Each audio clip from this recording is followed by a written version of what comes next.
Hello! Takže máme 8 hodín ráno, štvrtok a my sa aktuálne nachádzame na letisku v Bratislave a odlietame do Ríma. Let trvá hodinku, takže za hodinku už budeme v Taliansku. A tento výlet som dostala teda od Janka na naše výročie, nešla som povedať sobaša, ale to nie je na naše výročie, čo sme sa dali jednoducho dokopy. Takže ideme si užiť takýto pekný výletík a budeme vám natáčať kopec jedla, keďže Taliansko a jedlo 10 z 10. Ideme pozrieť pamiatky a podobne. Takže dúfam, že sa tešíte na naše nové videjko. Bude to taký vlog a ideme tam na 4 dní. Pa!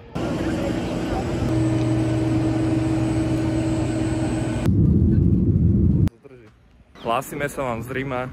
Leteli sme tu nejakú hodinku 25. Celkovo v pohode let až na to pristatie, ktoré bolo trošku také krkolomné, ale inak v pohodičke. Boli sme si zaniesť veci na apartman a teraz sa ideme niekam nájsť, lebo sme strašne hladní.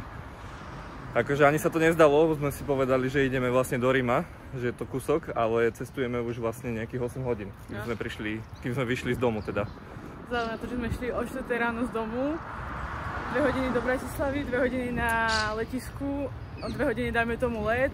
A potom ešte tu v tom Taliansku, to je čistá magorina, toto cestovanie a vozenie sa nejakým dopravným prostriedkom. Išli sme autobusom, ktorý nám meškal asi pol hodinu, lebo čakal, kým sa tam všetci nalodia na ten autobus. Či naskačú na ten autobus. Išli sme za skupinkou Slovákov, ktorá na všetko nadávala. No takí klasickí Slováci. Potom sme ešte do metra, kde bolo tak 4,5 milióna ľudí. Teraz ideme ku Koloseu a ideme sa najesť a napiť. Hlavne. Hľadáme Koloseum, ktoré je od nás ešte nejakých 20 minút. Tak a deje sa presne to, čo som si myslel, že budeme stať pri každej budove, pri každých dverách, pri každom plote. Aťa. Koľko sme prešli? 5 metrov. Ale tam holub. Holuby nemáme na Slovensku. To v nose. Bol tam holub, veľký holub. A neosral ma. Škoda.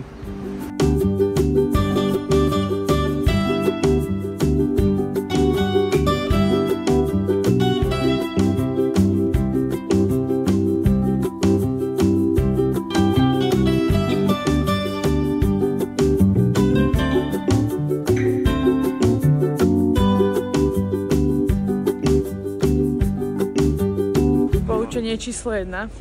Nechoďte do prvej reštaurácie, ktorú máte po ceste. Ale hlad je hlad. Chcela som si kuracie prsia, dala som si nejaké kuracie, ja neviem, čo to bolo. Proste malo to kosť a bolo tam asi 50 gramov mesa. A bolo to s paprikou, ktorú neznášam. A nechali sme tam, že 70 €, že za nič. A to jedlo bolo také, že nič moc.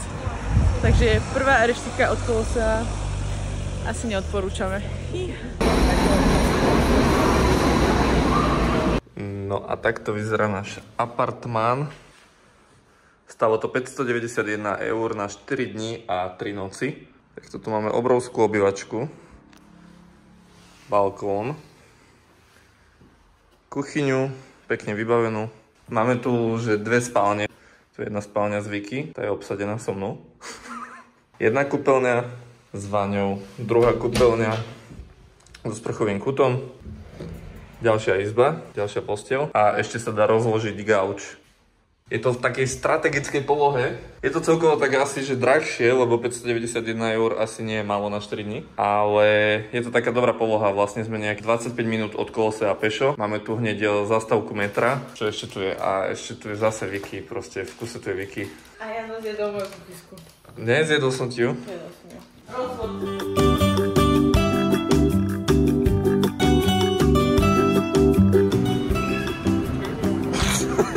Metro v Ríme je extrémne jednoduché. V Ríme je naozaj šialená doprava a pohybovať sa autom je zdĺhavé a finančne náročné. My sme využívali na prepravu metro, ktoré je naozaj jednoduché. V automate stačí zakúpiť lístok, ktorý stojí na 100 minút €50 a na celý deň 7 €. Platiť sa dá v hotovosti aj kartou. Po vytlačení stačí priložiť lístok na čítačku a cez turniket vojsť do metra. Upozorňujeme, že tento systém sa nedá okašľať a lístok si musíte zakúpiť. Po príjazde na metro si pozriete mapku. Metro má len 3 linky, ktorými sa môžete pohybovať. My sme vždy vystúpili na stanici Koloseo, odkiaľ sa dalo dostať priamo do centra mesta. Metro je často preplnené a bola to naozaj tlačnica, ale na tých pár minút sa to dalo vydržať.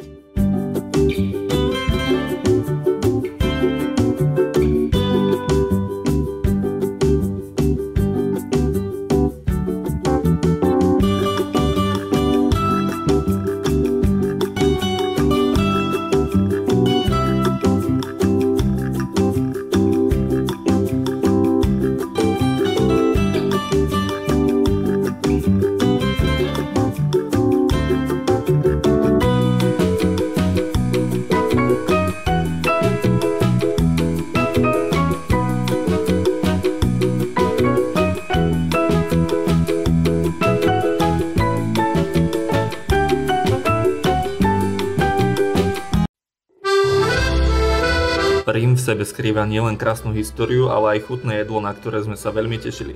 Na večeru sme sa vybrali do reštaurácie Osteria da Fortunata, ktorá je známa svojou históriou a receptami dedenými z generácie na generáciu. V každom recepte sú uchované tajomstvá, ktoré sa tradujú veľmi opatrne. Do tejto známej reštaurácie si chvíľku postojíte, ale stojí to za každú minútu. Pri vstupe vás privítá babička, ktorá ručne vyrába čerstvé cestoviny. Priestor je typicky taliansky s príjemnou rodinnou atmosférou. Po ochutnaní jedla sme ostali zaskočení a obaja sme sa zhodli, že lepšie cestoviny sme ešte nejedli. Túto reštauráciu určite nevynechajte pri návšteve Ríma.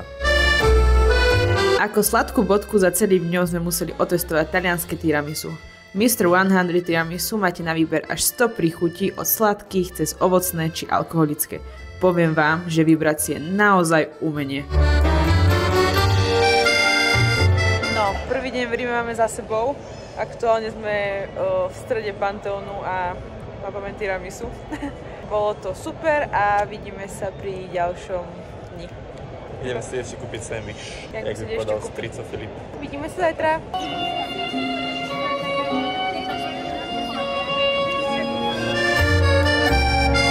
Pred 2 rokmi som vo Florencii ochutnal tento brutálny sandwich a tu som ho nemohol vynechať tiež.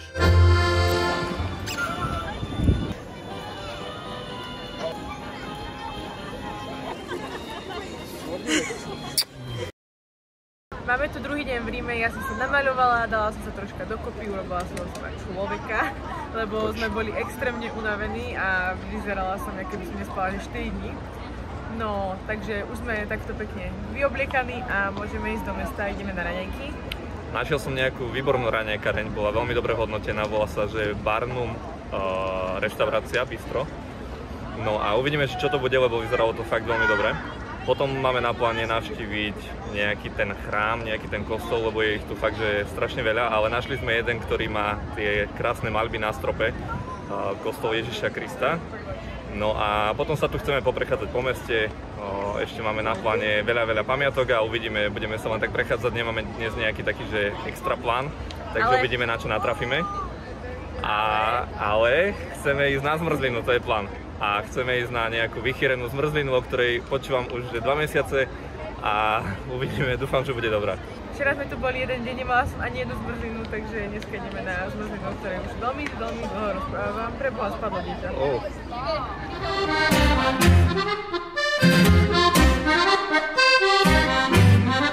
Ak nás aspoň kúsok poznáte, viete, že sme milovníci dobrých raňajok. Veď kto by nemiloval raný štart pri chutnom jedle, že áno. Ako prvú zastávku sme si vybrali Barnum, ktorý sa nachádza cca 20 minút od Kolosea. Nakopla nás naozaj skvelá káva, ktorú sme doplnili sladkosťou v podobe úžasného pistáciového croissantu. Na raňajky sme si museli počkať chvíľku v rade, ale však na dobre sa čaká. Ja som si vybral túto gigantickú nálož zloženú z kurkumového chlebika, šunky a rôznych druhov syra. Keby ste náhodou nevedeli, som najväčší odborník na avokádový toast. Takže som si dala nič iné ako avokádový toast s vajíčkom a lososom.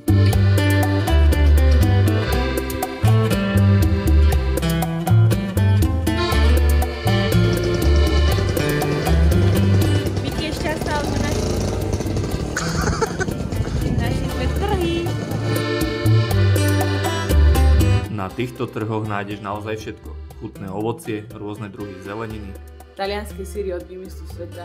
Alkohol. Nádherné stánky s kvetami. Nie jedného otravného predajcu. Tu sme si vybrali len pohárik s ovocím a pomarančový džús.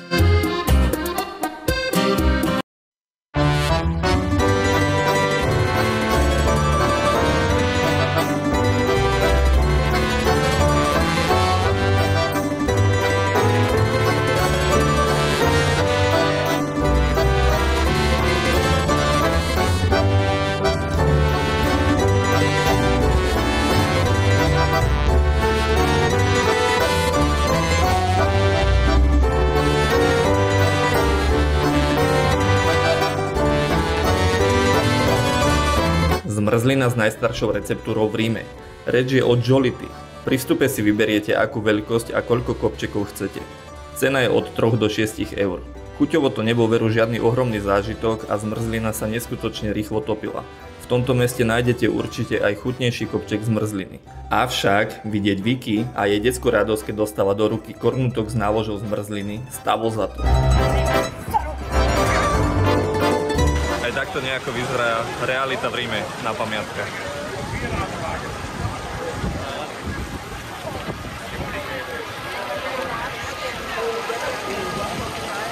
A to ešte nie je turistická sezóna.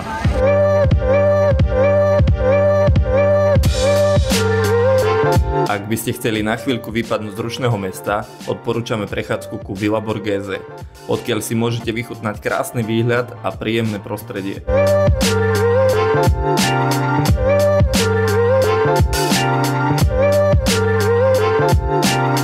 Keby ste nenašli voľnú reštauráciu pri Koloseu na večeru, tak vám odporúčame takýto piknik priamo pod Koloseum. Sme to vybombili akože úplne. Potrebujeme doplniť bielkoviny a nejakú zeleninu, lebo katastrofa.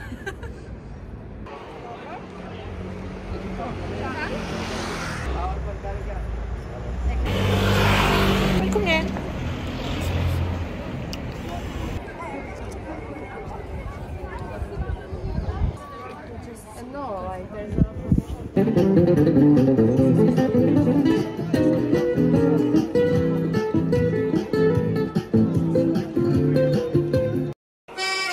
Prečo sme vlastne navštívili Rím? Chceli sme niekde oslaviť naše výročie a oddychnúť si. Na 4 roky spoločnej cesty sme si vybehli na maličké rande do reštaurácie La Base, ktorú určite odporúčame. Obaja sme si dali kus poriadneho hovädzieho mäsa a k tomu fľaštičku vínka. A poviem vám pravdu, že mi to teda poriadne udrelo do hlavy. Máme tu deň číslo 3, Vicky sa išla dať zatiaľ dokopy urobiť si make-up a podobne a ja zatiaľ triedím videa do tohto vlogu. No a dnes máme na pláne ísť do Vatikánu, pozrieť si tamto múzeum a podobne to okolie. Tam toho moc nie je, takže tam sa budeme zdržiavať iba nejako do obeda. A po obede máme potom naplánovanú rezerváciu do Kolosea a Foro Romano, takže na to sa veľmi tešíme. A samozrejme pôjdeme sa niekam dobre najesť. Zatiaľ ešte nevieme presne kam, ale určite vám tu hodíme tipy, že kde sme boli. Dúfame, že vyberieme dobre a hlavne dúfam, že vydrží dnes počasie, lebo ukazuje nejaké zrážky, aj trošku je zatiahnuto. Akože po obede sa má vyjasniť, takže uvidíme. Ak chcete podporiť našu tvorbu, čo by nám veľmi pomohlo, tak budeme radi za každý like, komentár a hlavne nás dajte odoberať. OK, máme tu ďalšie ráno a to znamená len jedno. Ďalšie raňajky. Tentokrát do Vatikáne a tentokrát to nebol žiadny gastrozážitok. Trošku zabudli na korenie a soľ a kapučino im tiež moc nevyšlo. My sme ale skromné duše a samozrejme sme to všetko spapali. Po raňajkách sme sa stretli so Zuzkou a šli popozerať krásy Vatikánu.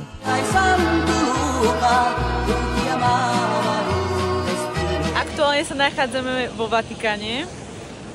Je to tu krásne, prenádherné, už sme naraňajkovaní a ideme si to tu troška popozerať, kúpiť nejaké suveníry pre rodičov a je to tu fajn. Pozdravujeme rodičov. Pozdravujeme rodičov. Je to tu fajn, ale je to fakt, že iba toto námestie. Gigantická rada dovnútra, čiže to dneska asi Pada, to sa nám nechce čakať teda vôbec. Lebo a pred chvíľočkou bol Ferko na balkóne, ale nestihli sme ho. No, takže...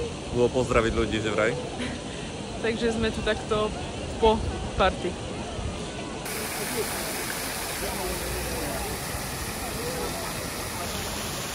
No takže už sa nám podarilo zistiť, kde začína rada do múzea vo Vatikáne. Začína niekde tu a pokračuje takto. OK, takto, stále, ešte kusok a vlastne tuto potom hore schodmi a vo vnútri. Dobre.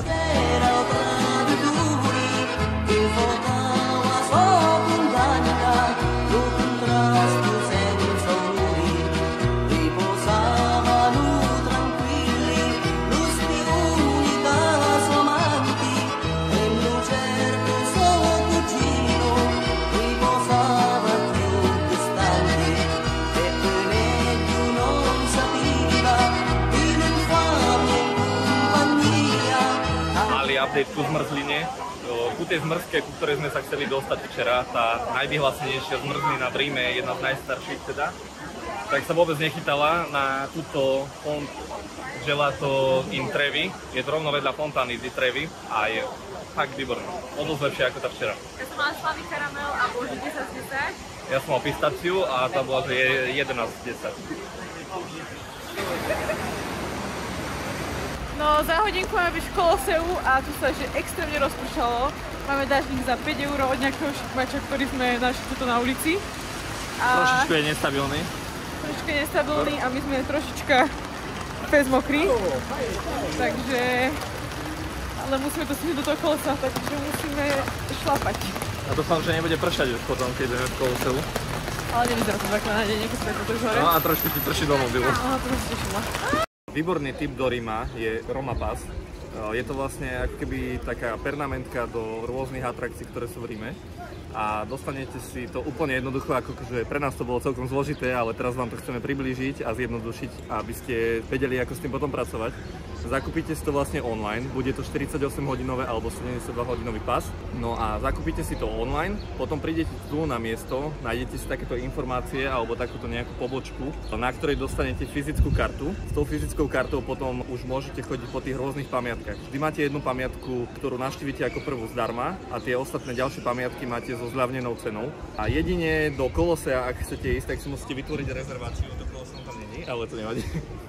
Rezerváciu popredu. Tu si urobíte buď na oficiálnej stránke Kolosea, alebo tuto vlastne v tých informáciách budete mať QR kód, ktorý si naskenujete a vytvoríte si rovno tú rezerváciu na určitý čas. Preskočíte vlastne radu s tým Roma Pass. To je tá najväčšia výhoda toho, že nemusíte hodiny čakať tam v rade, ale rovno idete samostatným vchodom. A vychádza to o dosť lacnejšie všetky tie atrakcie. Koloseum v Ríme je známe svojou históriou zábavy, ktorá mala tragický koniec pre tisícky ľudí aj zvierat. Jeden z divov sveta má už viac ako 1900 rokov a je to jedna z najznámejších pamiatok v Taliansku aj Európe. Neuveriteľné, že výstavba začala v roku 72 a v roku 80 už bola hotová. Na výstavbe sa zúčastnilo 60 až 100 tisíc židovských otrokov. Hneď prvý deň otvorenia v roku 80 začali gladiatorské hry, ktoré trvali 100 dní. Počas týchto aj nasledujúcich brutálnych hier niekedy zomrelo až 10 000 zvierat za deň. V roku 1349 bolo Koloseum výrazne poškodené zemetrasením. Jeho časť sa zrútila a odvtedy vyzerá tak, ako ho poznáme teraz. Keďže sme už pár hodín nejedli a už spomínaná reštaurácia La Base je len kúsok od Kolosea, tak šup na neskorý obed. U mňa to bola klasika kuracie a zelenina, Janko si dal cestoviny s hľuzovkou a spoločne sme skúsili pizzu so šalótkou. Áno, stále si myslím, že to bol špenát, ale vraj nie. Obed opäť na jednotku.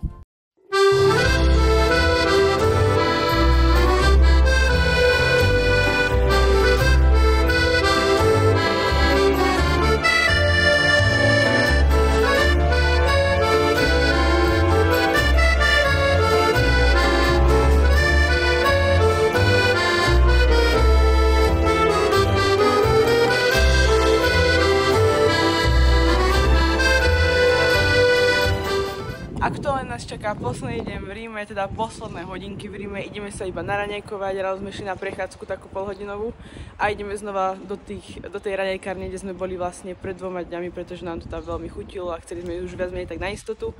No a následne sa presunieme na metro, na autobus a valíme na lietadlo, ktoré nám letí, kedy? 12:45. No, takže toto je ukončenie nášho Ríma a ešte vám povieme taký záver náš. Pa, pa. The first table, whatever you want, guys, please.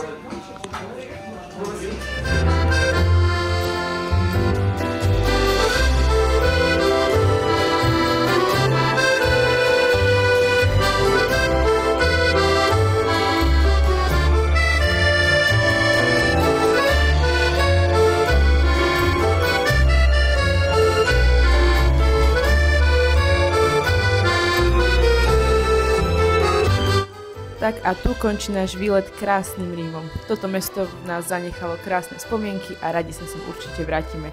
Ak si dopozeral video až sem, ďakujeme. Nezabudni, že aj ty nás môžeš podporiť maličkosťou, ako je odber nášho kanálu. Ak sa ti video páčilo, buďme vďační za tvoj like či komentár pod videom. Ahojte a vidíme sa pri ďalšom videu už z domova.